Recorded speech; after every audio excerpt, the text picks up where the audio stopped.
사실도 생각해 보는 것이죠. 그러다 보면 여전히 예수님은 12제자를 다 이끌고 다니셨고 특별히 세 제자를 다니고 오셨는데 이게 과연 9명과 3명의 편가르기인가? 라는 생각을 해보았을 때 우리는 잘못 오해를 하게 되면 예수님도 그렇게 자기가 좋아하는 사람만 특별히 더 챙기지는 않았는가? 이렇게 생각해 볼 수도 있을 것 같습니다. 그러나 저는 오늘 이 성경을 보면서 다시 한번 생각해 보는 것은 바로 이 세 사람의 모습 가운데 왜 이들만 이끌고 가셨을까? 성경은 특별히 메모가 없습니다. 그러나 상황들을 바라보았을 때 그 세 사람은 항상 거칠고 다투고 급진적이면서 과격한 모습을 보여준 것으로 여겨집니다. 베드로도 그렇습니다. 여러분, 베드로의 모습은 어땠을까요?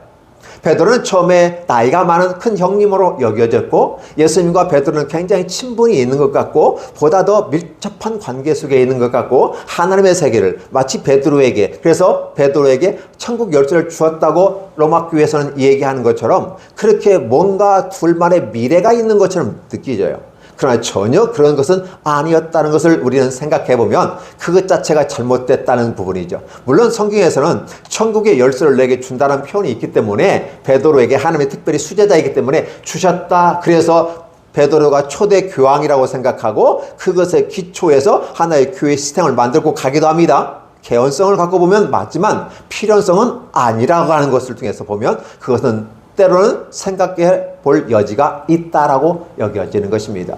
베드로가 예수님과 그렇게 친했을까요?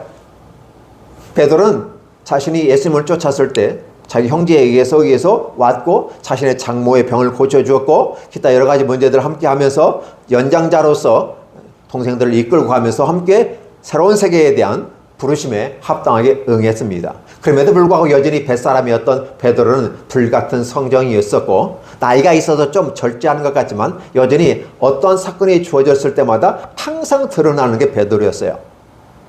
그랬을 때 어떻게 합니까?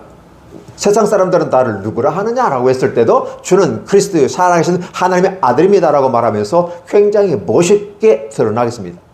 그러나 베드로가 말한 것은 베드로가 말한 것이 아니라 하나님께서 베드로의 입을 통해서 베드로를 통해서 전 다른 12제자들이 대답을 하지 못하는 그 모습에 대답을 줌으로써 그리고 예수께서 이 말씀하십니다. 네가 말한 것은 네의 입으로 말하는 것이 아니라 하나님이 너의 입에 말씀을 주신 것이다. 답을 주신 것이다 라는 표현을 쓰면서 결국은 주는 그리스도시요 살아계신 하나님의 아들입니다라고 말하는 베드로의 모습은 탁월한 지적 능력과 성경을 많이 읽어서 나온 것보다는 하나님이 주신 것이었다.